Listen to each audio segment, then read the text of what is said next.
cerrar, creo yo, con un broche de oro esta primera sesión, ¿no? Este bloque de pláticas de la mañana de hoy viernes. Es para mí un gratísimo honor presentar a alguien seguramente conocido por la mayoría de ustedes, que es el doctor Oscar Sánchez Escandón, neurólogo, neurofisiólogo y especialista en medicina del sueño, maestro en investigación clínica, pero lo más importante, un entrañable amigo y sumamente experimentado en patología del sueño. Nos dan dos pláticas. Una accedió a platicar sobre trastornos del sueño en enfermedades cerebrodegenerativas y neurodegenerativas que estaba programada para el doctor Alegría, que como les decía, no le es posible presentarse el día de hoy. Y después va a compartir con nosotros una de las herramientas más novedosas en el campo de la investigación clínica, que tiene que ver con la estimulación magnética transcranial y cuál es el impacto de esta en algunas patologías del sueño. Oscar, bienvenido, muchísimas gracias.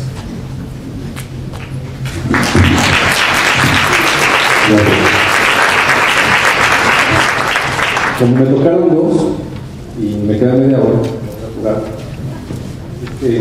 lo vamos a hacer muy dinámico. Es un tema denso en su origen. La descripción, a dónde le apunto porque no se me van estas cosas. La descripción de las patologías neurodegenerativas es meterse en las entrañas, en las entrañas justamente de todo lo que nos motiva a todos los que estamos reunidos aquí, que es investigar, conocer, entender qué es lo que está pasando con el sueño y con las alteraciones que están relacionadas con él, en humanos, en gatos, en ratas, en donde fuere, pero especialmente todos se centran en el cerebro. Y el cerebro es una de las estructuras más complejas que conocemos. Bueno, vamos a dar o tratar de hacer una plática dinámica con este tema que, como les comento, es algo denso. Y empezamos por la definición de los trastornos degenerativos, que es un deterioro neuronal que genera una disfunción de estructuras cerebrales, incluidas aquellas que participan en la integración de los procesos de sueño y de vigilia. Si tenemos ese concepto, entonces vamos a poder entender qué es lo que puede suceder en estos trastornos degenerativos. Y aquí están todas, miren.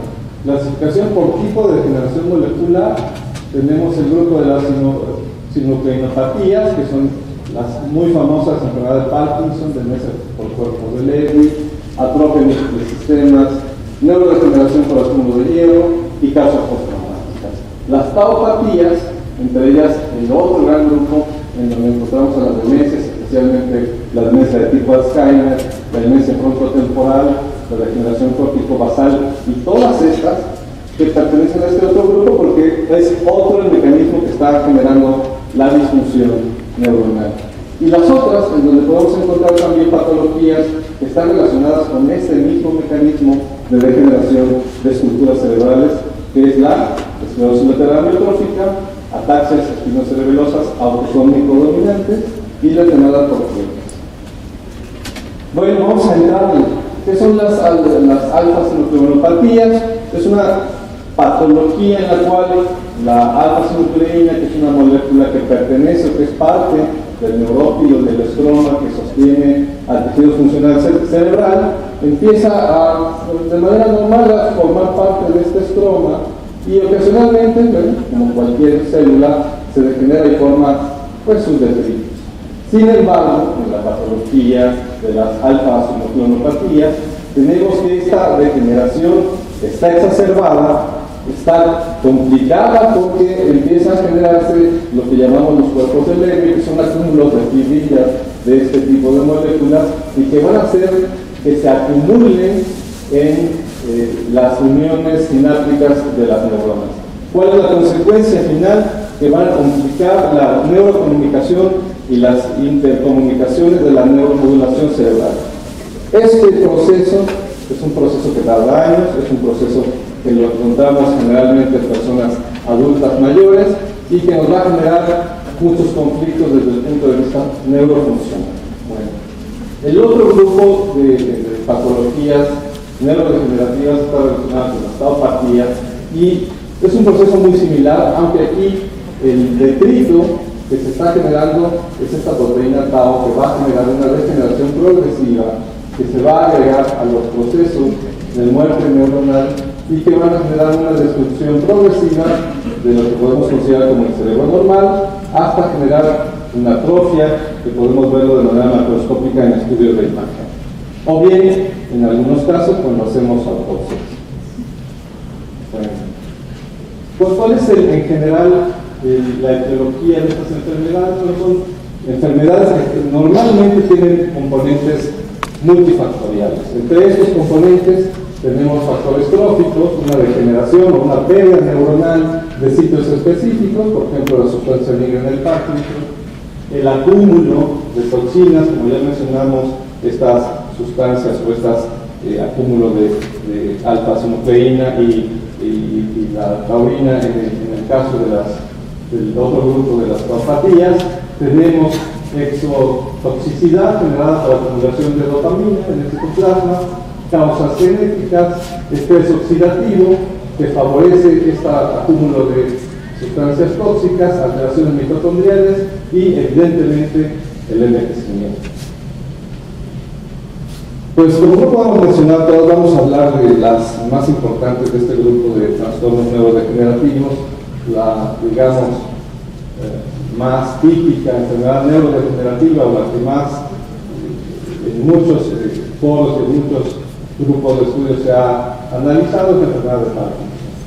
La enfermedad de Parkinson se ha reconocido como un padecimiento multidimensional asociado con síntomas no motores.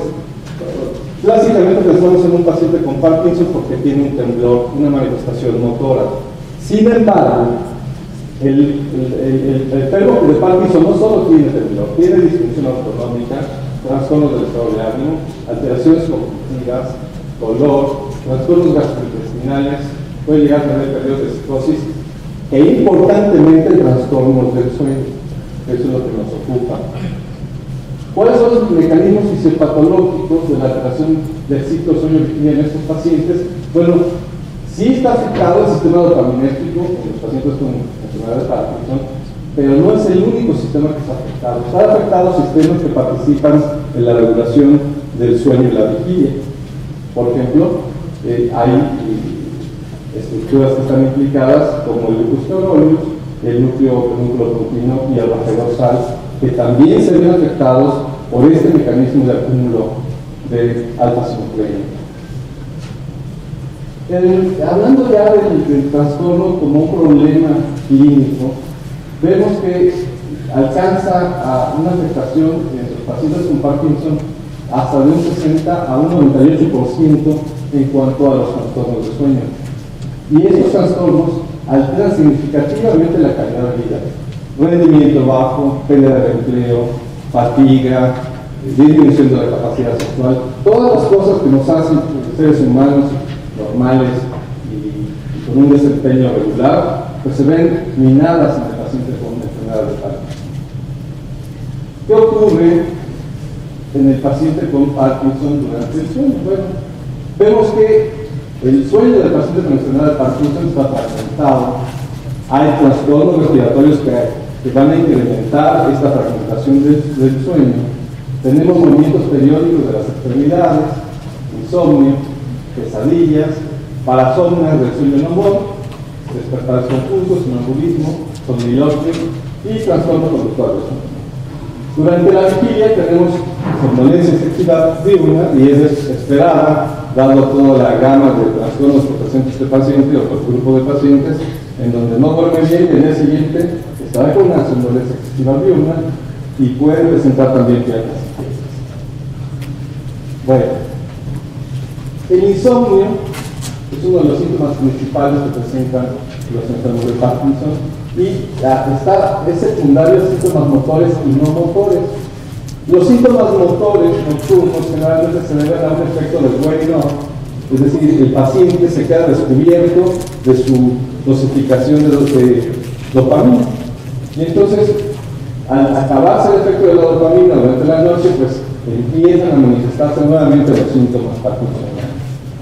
Se ha observado que el temblor puede persistir durante el sueño y este temblor puede producir microdespertares que van a incrementar todavía más la fragmentación de sueño en estos pacientes. La rigidez persiste durante la noche, también las resistencias que van a impedir que el paciente se pueda mover y se pueda acomodar. Ustedes nada más recuerden cómo durmieron la noche y se dan cuenta que se movieron mucho, ¿no? O quizás no tuvieron ningún problema para acomodarse si se les durmió el brazo, la pierna, el glúteo, ¿no? Pero estos pacientes desafortunadamente no tienen la capacidad de moverse porque tienen aumento en la rigidez. Y eso también los tiene con un estrés durante la noche que no les permite ni siquiera acomodarse. Bueno, ¿qué podemos hacer para ayudar a estos pacientes? Bueno, podemos darles estimulación dopaminérgica continua durante la noche, agregando dosis agregadas, fraccionadas antes de dormir, o indicarle al paciente que cuando despierte tome una dosis extra. Podemos utilizar opilotina subcutánea, también podemos utilizar opinol de liberación retardada, y esto puede alargar el efecto dopaminérgico y evitar que los pacientes despierten durante la noche. Bueno, también se puede generar insomnio secundario a fármacos antiparkinsonianos. Los fármacos antiparkinsonianos pueden producir insomnio, como por ejemplo la teletilina, que tiene metabolitos que forman estructuras que parecen a las anfetaminas. La mantalina, que también tiene un efecto estimulante, porque su administración debería evitarse en la última hora de la noche. Estos fármacos los utilizamos para evitar las resistencias que tienen los pacientes con Parkinson. Y el tratamiento para estos casos puede realizarse mediante la sustitución con vapor. Bueno, la somnolencia excesiva diurna, que es otro de los problemas asociados al sueño, pero esta vez durante el día, tenemos que tiene entre 15 y 50% de afectación en los pacientes con enfermedad de Parkinson. Y existe fragmentación de sueño asociado también a síndrome de apnea obstructiva del sueño, a síndrome de movimientos periódicos de las extremidades, narcolepsia, a los fármacos, al dolor por calambres y a trastornos psiquiátricos. Esta somnolencia excesiva diurna podría pensarse que es por lo que acabamos de mencionar, todos estos factores. Sin embargo, se ha visto que también los pacientes con enfermedad de Parkinson tienen una afectación derivada de este acúmulo de sustancias tóxicas que van descubriendo estructuras cerebrales que están relacionadas con la regulación del sueño y la vigilia. Y existe correlación entre la reducción de neuronas, hasta de un 40%, que están localizadas en el hipotálamo lateral y posterior en la enfermedad de Parkinson. Esto sugiere que hay una reducción de hipopretinas promotoras de vigilia similares a los presentes en la narcolepsia, aunque sin llegar a la cataplexia. Algunos pacientes con enfermedad de Parkinson pueden presentar algo que se llama SOREM, que es un acrónimo en inglés que significa Subit Onset of REM Sleep, de forma similar a lo que ocurre en la narcolepsia. Los pacientes se quedan dormidos súbitamente, ¿no? Y no tienen narcolepsia, lo cual nos hace pensar que esta teoría puede ser muy cierta. No es que los pacientes tengan hipersomnolencia únicamente porque tengan estos factores alterándolos, sino porque directamente las estructuras que están encargadas de mantener la vigilia están alteradas. Eso es un punto importante que hay que considerar en la enfermedad de Parkinson. Bueno, ¿cómo podemos tratar esta somnolencia excesiva diurna? Además de la higiene de sueño, tenemos que evitar los fármacos sedantes, disminuir la dosis de agonistas dopaminérgicos por agonistas de liberación retardada, como lo comentamos antes. Si la somnolencia persiste o empeora el parkinsonismo, se puede utilizar modafinil. Hay varias maneras de poder ayudar a nuestros pacientes para que no estén tan dormidos durante el día. Otra de las alteraciones que están presentes en la enfermedad de Parkinson es el síndrome de apnea hipotensiva del sueño.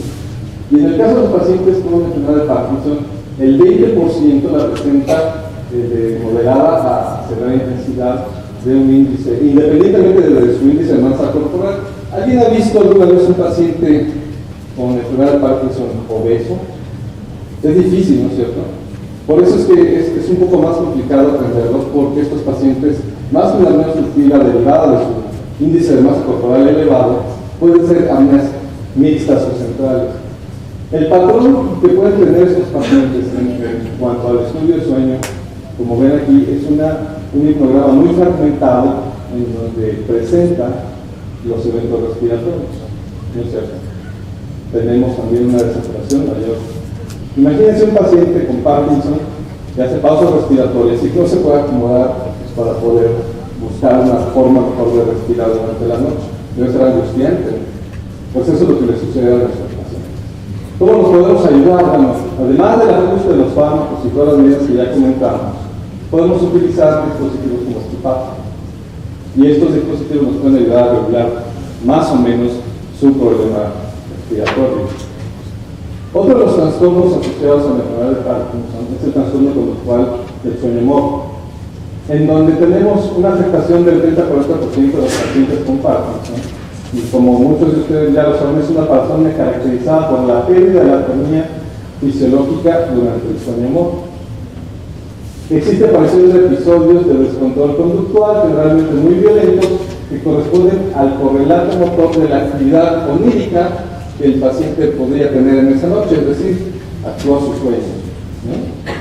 Estos pacientes refieren habitualmente ensoñaciones muy vívidas y frecuentemente se autoagreden o agreden a su cónyuge. Así que si algún paciente llega a verlos, o si conocen de algún paciente que haya tenido queja de que su cónyuge le golpeó, probablemente sea este.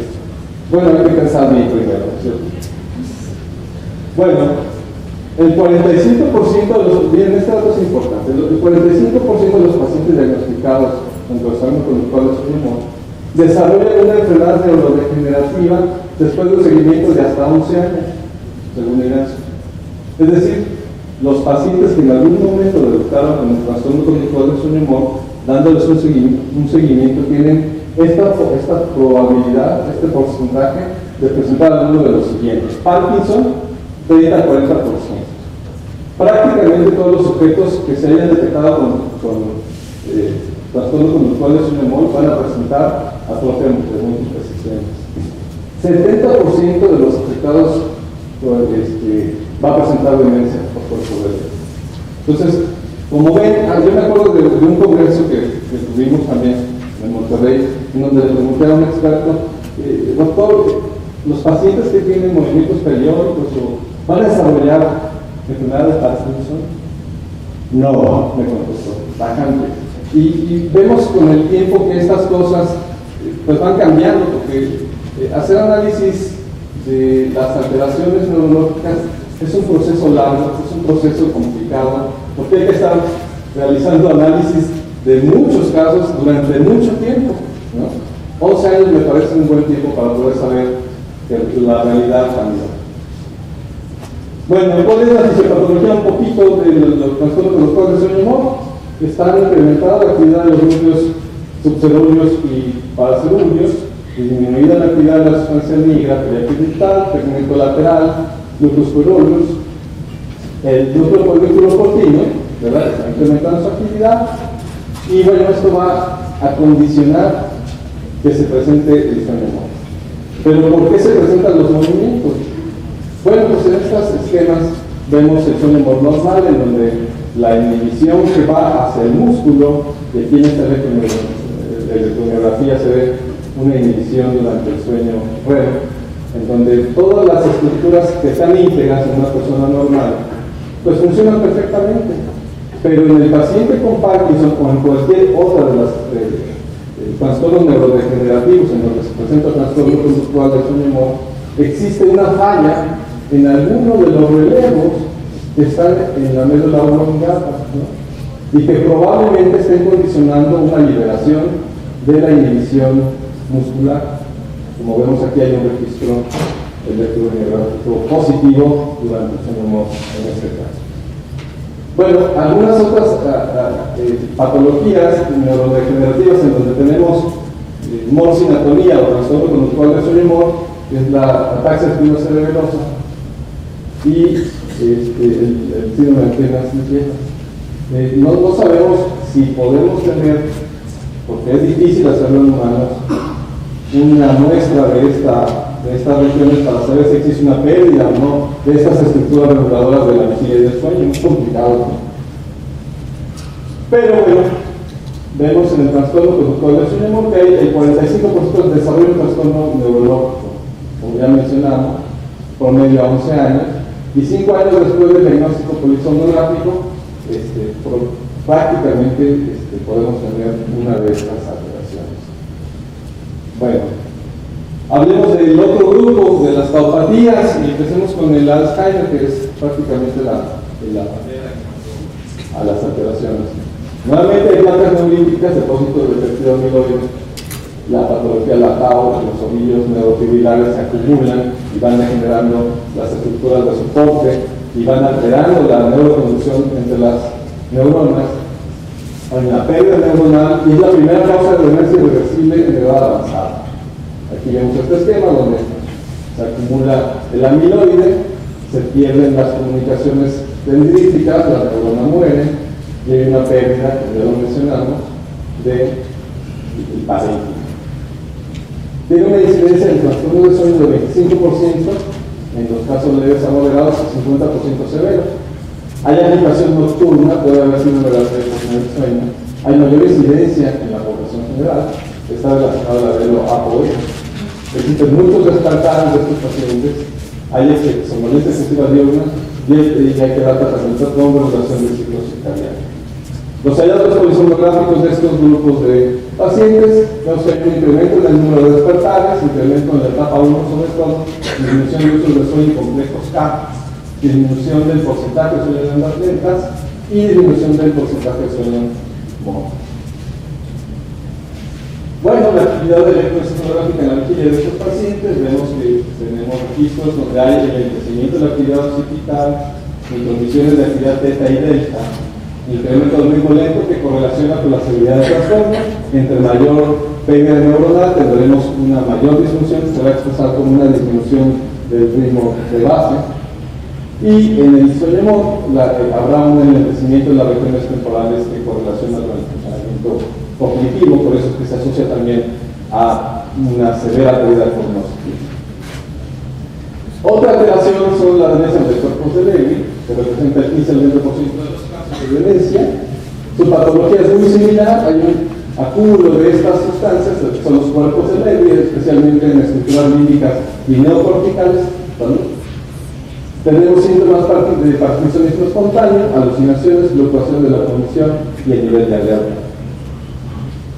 Bueno, también cursan estos pacientes con somnolencia excesiva diurna, trastornos de inicio y continuidad del sueño y trastornos del movimiento. Como su estudio polisomnográfico, muy parecido, también disminución de la eficiencia del sueño, incremento ronquidizado, incremento de los movimientos periódicos, puede usar con piernas inquietas y trastorno conductual del sueño. La actividad electroencefalográfica en vigilia, pues tenemos enlentecimiento como en las otras, pérdida de ritmo alto, incremento de actividad teta y actividad lenta intermitente en la región frontal. Bueno, miren, en este estudio dice cómo están relacionados en cuanto, si comparamos aquí en el control, la demencia del cuerpo de Lewis y el Alzheimer, la concentración de hipocretina, ¿no? Tanto en el citosol como en la membrana. Vemos que en los grupos control no hay ningún problema, hay una disminución de hipocretina, ¿sí?, para la demencia del cuerpo de Lewy, y en el caso de Alzheimer pues, se parece mucho al control. Pero el acúmulo de alfa-sinucleína en el citosol vemos que está incrementada muchísimo en la demencia del cuerpo de Lewy y en la membrana menos. La rosa. Bueno. Muy bien. No, es que el trabajo es la siguiente. La demencia frontotemporal. ¿Sí? Perdón. Muy bien, vamos a seguir. Vamos a terminar entonces. Tratamiento, bueno, tenemos un grupo de fármacos para cada una de las manifestaciones y con esto terminamos la parte de los trastornos neurodegenerativos. Tenemos otra plática, entonces la damos inmediatamente, ¿no? Muy bien. Correcto. ¿Tiene alguna pregunta? ¿Comentario? Adelante. Los trastornos del sueño, bueno, se ha visto que tienen fallos cognitivos, ¿no? Pero el tener, por ejemplo, un insomnio tiene más la probabilidad de desarrollar demencia. O sea, el caso contrario. El caso contrario, tener un paciente que no duerme. Ajá, en un futuro eso incrementa el riesgo de padecer demencia. Hay que ver la causa del insomnio. como en todo hay que tratar la causa. Si la causa del insomnio no está relacionada con alguno de estos trastornos, pues es difícil que pueda, si se puede corregir, es difícil que desarrolle uno de ellos, ¿no? Muy bien. ¿Alisa? Me fui muy rápido porque sabía que había poco tiempo y viene la otra plática.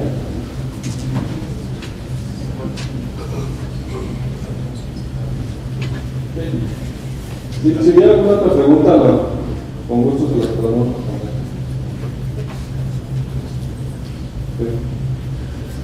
Pues vamos a la siguiente plática, por favor. Vamos.